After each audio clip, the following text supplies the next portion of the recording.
দেশে ২০১০ সালে প্রথমবারের মতো কিছু ব্যাটারি চালিত রিকশা চলাচলের অনুমতি দেন রাজশাহীর তৎকালীন মেয়র। এরপর থেকে দেশ জুড়ে বাড়তে থাকে এসব যানবাহন। এখনও পর্যন্ত বৈধতা না থাকলেও দেশে ব্যাটারি চালিত রিকশার সংখ্যা অন্তত ৪০ লাখ। এই যানগুলো চলে অন্তত ৪টি ব্যাটারি দিয়ে, যাতে থাকে প্রায় ২০ কেজি বিষাক্ত সীসা। ৬ থেকে ১২ মাসের মেয়াদ শেষ হলে এর সীসা গলিয়েই তৈরি করা হয় নতুন ব্যাটারি।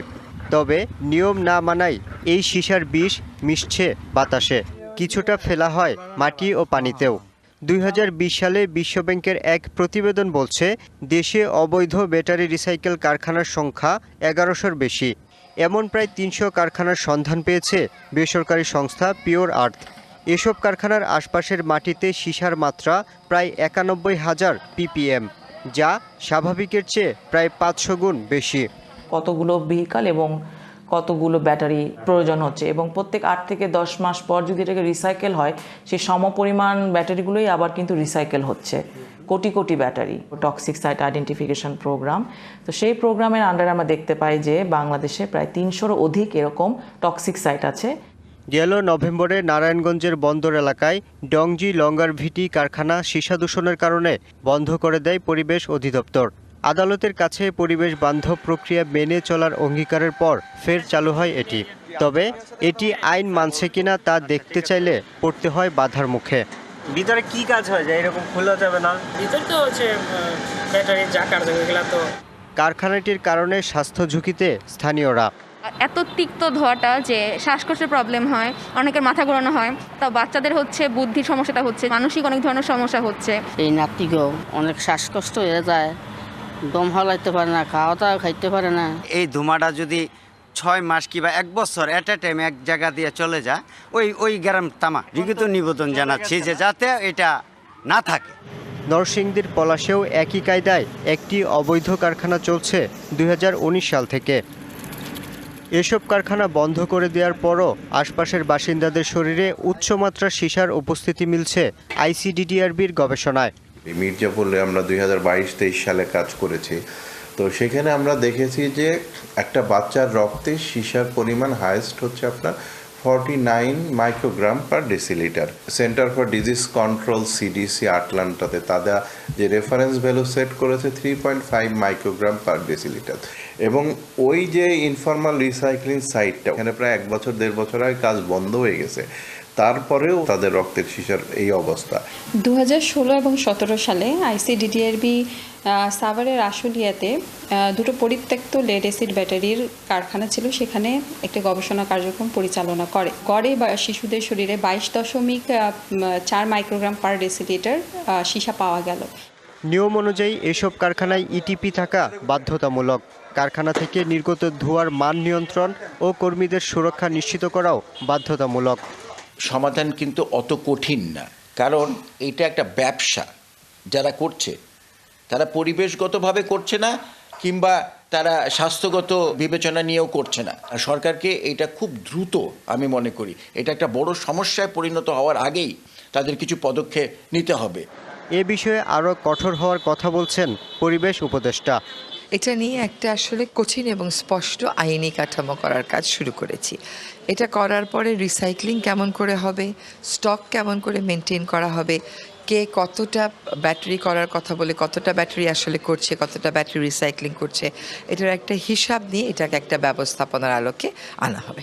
নিয়ন্ত্রণহীন এই ব্যাটারি চালিত রিকশা আর হয়তো বন্ধ করা যাবে না, তবে এগুলোর নষ্ট ব্যাটারি সীসা পুনর্ব্যবহারে কঠোর নিয়ন্ত্রণ প্রয়োজন। সীসা যে হারে বাতাসে এবং পানিতে ছড়িয়ে দেওয়া হচ্ছে, তাতে নষ্ট হচ্ছে পরিবেশ, হুমকির মুখে পড়ছে সাধারণ মানুষের স্বাস্থ্য। Yusuf Rana, DBC news, science lab, Dhaka. July আগস্টে ছাত্র জনতার অভ্যুত্থানে সরকার পতনের পর সারা দেশের মতো সিলেটেও মাঠে নেই আওয়ামী লীগ। ১.৫ দশকের কর্তৃত্ববাদী শাসনে নানা দমনপীড়নে কোণঠাসা থাকলেও বিএনপি এখন মনোযোগী দল গোছাতে। প্রকাশ্যে গ্রুপিং না থাকলেও সিটি নির্বাচন ঘিরে আলোচনায় ঘুরে ফিরে আসছে সাবেক মেয়র আরিফুল হক চৌধুরী, কেন্দ্রীয় নির্বাহী কমিটির সহ সাংগঠনিক সম্পাদক মিফতা সিদ্দিকী ও নগর বিএনপির সাধারণ সম্পাদকের নাম। এছাড়া আলোচিত সিলেট 1 আসনে চেয়ারপারসনের উপদেষ্টা খন্দকার আব্দুল মুক্তাদিরের পাশাপাশি উচ্চারিত হচ্ছে আরিফুল হক চৌধুরীর নামও। মহানগর বিএনপির সবকটি ওয়ার্ড ইউনিট গোছানো থাকলেও এখন চলছে মহানগরের 6টি থানা কমিটি ঢেলে সাজানোর প্রক্রিয়া। আগামী জাতীয় সংসদ ও সিটি কর্পোরেশন নির্বাচনে অনেক নেতার চোখ থাকলেও আপাতত ভারপ্রাপ্ত চেয়ারম্যান তারেক রহমানের নির্দেশে 31 দফা নিয়ে জনসংযোগকেই প্রাধান্য দিচ্ছে দলটি। জনাব তারেক রহমান আমাদের যে রাষ্ট্র কাঠামো মেরামতের যে 31 দফা দিয়েছেন সেটি নিয়ে আমরা কাজ করছি এবং এই 31 দফা আমরা লিফলেট আকারে এই নগরীর প্রতিটি ওয়ার্ডে, প্রতিটি পাড়ায় এবং প্রতিটি ঘরে ঘরে আমরা পৌঁছে দেওয়ার কার্যক্রম আমরা ইতিমধ্যে শুরু করেছি। এদিকে জামায়াত ইসলামী বলছে দলের শেকড় থেকে শিখর অবধি শৃঙ্খলা ও চেইন অফ কমান্ড অক্ষুণ্ণ। ভোটের পাশাপাশি দলের জনপ্রিয়তা বৃদ্ধিতেও পরিবর্তিত পরিস্থিতি সহায়ক বলে মনে করছেন তারা।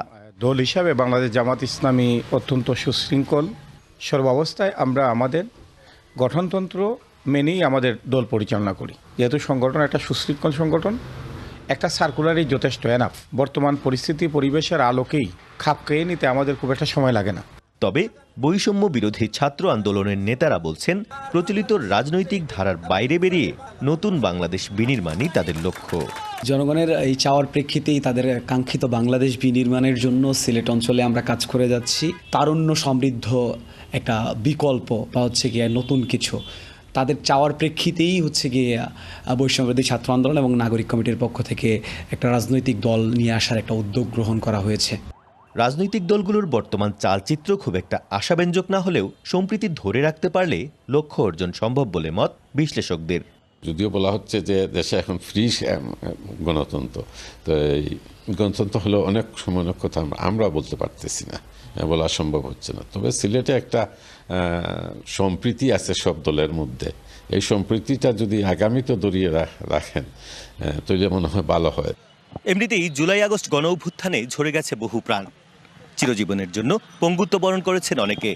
এমন বাস্তবতায় নতুন করে রাজনৈতিক হিসেব নিকেশে কোনো সংঘাত চান না সাধারণ নাগরিক থেকে শুরু করে দলের একেবারে সাধারণ কর্মীটিও। পাশাপাশি পর্যটন এবং প্রবাসী নির্ভর সিলেটের উন্নয়নকে প্রাধান্য দিয়ে সকল রাজনৈতিক দল তাদের ছক কষবে, এমন প্রত্যাশা সকলের। প্রত্যুষ তালুকদার, ডিবিসি নিউজ, সিলেট। 1993 সালে ছাত্র শিক্ষকদের মধ্যে সংঘর্ষের জেরে জাকসু ও হল সংসদ বাতিল করে জাহাঙ্গীরনগর বিশ্ববিদ্যালয় কর্তৃপক্ষ। এরপর পেরিয়ে গেছে 33 বছর। এর মধ্যে বিভিন্ন সময় জাকসু নির্বাচনের দাবি উঠলেও তা হয়নি। 5 আগস্ট ছাত্র জনতার অভ্যুত্থানের পর নতুন করে আলোচনায় জাকসু ও হল সংসদ নির্বাচন। দাবি ওঠে শিক্ষাঙ্গনে সক্রিয় ছাত্র সংগঠনগুলোকে দলীয় রাজনীতির বাইরে রেখে জাকসুর মাধ্যমে সুস্থ ধারার রাজনৈতিক পরিবেশ সৃষ্টি করার। বিশ্ববিদ্যালয়ে যে জাকসু নিয়ে বিভিন্ন পদক্ষেপ গ্রহণ করা হচ্ছে, আমি অবশ্যই একে সাধুবাদ জানাই। তবে নির্বাচনের আগে জাকসুর গঠনতন্ত্র সংস্কার দাবি তুলেছেন ছাত্র সংগঠনের নেতারা। একই সাথে নির্বাচনে ইসলামী ছাত্র শিবিরের অংশগ্রহণ নিয়েও রয়েছে মিশ্র প্রতিক্রিয়া। জাকসু নিশ্চিত হলে স্টুডেন্টদের যে ম্যান্ডেট, ছাত্রদের যে অধিকার, শিক্ষার্থীদের যে অধিকার, সেটা নিশ্চিত হয়। সংস্কার ব্যতীত আমরা জাকসু চাই না এবং অত্যন্ত জরুরি গণতন্ত্রটা সংস্কার করা। জাকসু যাতে কার্যকর হয় এবং প্রশাসন যে সুনির্দিষ্ট রোডম্যাপ ঘোষণা করেছেন, অবশ্যই আমরা প্রশাসনের প্রতি আশা রাখি এবং বিশ্বাস করি। নির্বাচন আগে সংস্কার চায় ছাত্রদলও। তাদের দাবি ভোটে অংশ নিতে হলে ছাত্র শিবিরকে 1989 সালে ছাত্রদল নেতা হত্যার দায় স্বীকার করে ক্ষমা চাইতে হবে। জাহাঙ্গীরনগর বিশ্ববিদ্যালয়ের ছাত্রদল সবসময় জাকসু নির্বাচনের পক্ষে। শিবির যেহেতু জাহাঙ্গীরনগর বিশ্ববিদ্যালয়ের রাজনীতি করার সুযোগ পেয়েছে, আমরা মনে করি তাদের অতীতের দায় থেকে মুক্তি নিয়ে তাদের রাজনীতির কার্যক্রম অব্যাহত রাখতে পারবে বলে আমরা মনে করি। এদিকে অভিযোগ অস্বীকার করে সুষ্ঠু ধারার রাজনীতি অব্যাহত রাখতে জাকসু নির্বাচনে অংশ নিতে চায় ছাত্র শিবির। আমরা চাই দ্রুত সময়ের মধ্য দিয়ে জাকসু নির্বাচন হবে। একটা ছাত্র সংগঠন অন্য ছাত্র সংগঠনকে নিষিদ্ধ করতে পারে না বা এটা বলার অধিকার রাখে না। রাজনৈতিক পট পরিবর্তনের পরে বিশ্ববিদ্যালয়ে সক্রিয় রয়েছে বিভিন্ন সংগঠন। এমন পরিপ্রেক্ষিতে সকল সংগঠনের অংশগ্রহণ চায় বৈষম্য বিরোধী ছাত্র আন্দোলন। সেই রোডম্যাপ অনুযায়ী দ্রুত সময়ের মধ্যে নির্বাচন আয়োজন করে শিক্ষার্থীদের গণতান্ত্রিক উপায়ে শিক্ষার্থীদের ভোটের মাধ্যমে নেতৃত্ব তৈরি হবে। এদিকে নানা তর্ক বিতর্কের মাঝে জাকসু নির্বাচনের রোডম্যাপ সহ খসড়া ভোটার তালিকা প্রকাশ করেছে বিশ্ববিদ্যালয় প্রশাসন। শিক্ষার্থীদের যে সংগঠনগুলো আছে সেই সংগঠনের সাথে পরিবেশ পরিষদ আলাপ আলোচনা করে একটা আচরণবিধি প্রণয়ন করবে নির্বাচন কমিশনের মাধ্যমে। তো ঘোষিত রোডম্যাপ অনুযায়ী যথাসময়ে তফসিল ঘোষিত হবে। জাহাঙ্গীরনগর বিশ্ববিদ্যালয় প্রতিষ্ঠার পর এখন পর্যন্ত 8 বার অনুষ্ঠিত হয়েছে জাকসু নির্বাচন। DBC news desk. ঝিনাইদহের মহেশপুর সীমান্তের মাটিলা এলাকা সংলগ্ন কোদলা নদী পানি শুকিয়ে যাওয়ায় বাংলাদেশ অংশে ছোট ছোট আকারে জমি চাষ করছেন কৃষক। বিএসএফের বাধায় নদীতে যেতে পারতেন না বাংলাদেশিরা। তবে গত নভেম্বর থেকে পাল্টেছে চিত্র। বিএসএফের সাথে বিজিবির কয়েক দফা বৈঠকের পর উদ্ধার হয় নদীর বাংলাদেশ ভূখণ্ডের 4.8 কিলোমিটার অংশ। এখন সেখানে চাষাবাদ করতে পেরে খুশি সীমান্ত এলাকার মানুষ। গত বছর তুলনায় এই বছরই ভালো, কারণ এবছর লাগাতে পারিছি, গত বছর তো লাগাতে পারিনি, অবশ্য বন্ধ করে দিল। যারা ধান লেগে তাদের এখনো কোনো বাধা সৃষ্টি হয়নি, ঠিক আছে।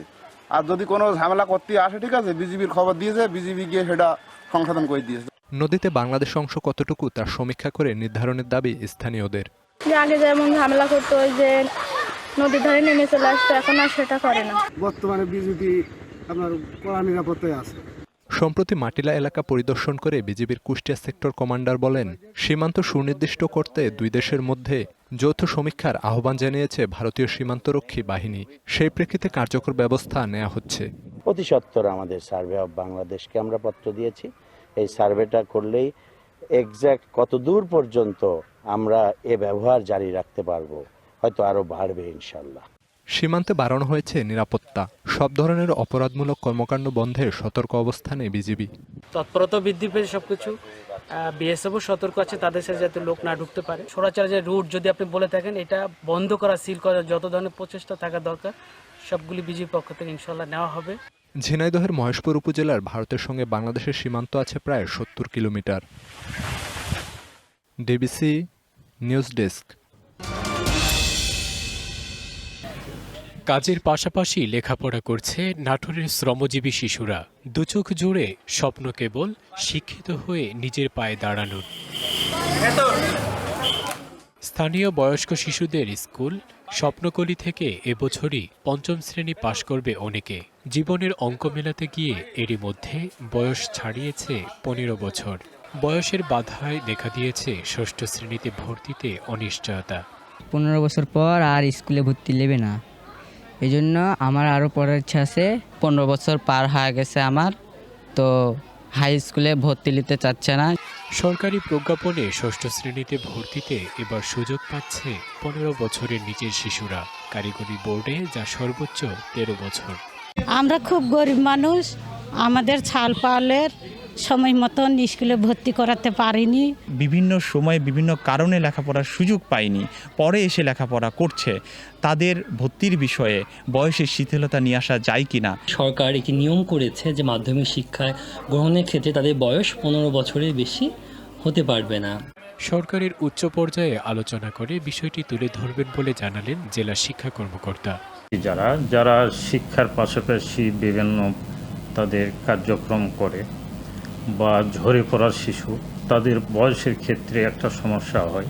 পড়াশোনা যেন কোনো ব্যাঘাত না হয় এই বিষয়ে আমি আমার ঊর্ধ্বতন অধিদপ্তরকে অবহিত করব। নাটোরে বয়স্ক শ্রমজীবী শিশুদের নিয়ে কাজ করা প্রতিষ্ঠানের সংখ্যা 356টি। পরিসংখ্যান ব্যুরোর জরিপে 2022 সালে দেশে 17,76,000 শিশু শ্রমে যুক্ত ছিল, যাদের অধিকাংশই লেখাপড়া না শিখে ঝরে পড়েছে। DBC news desk.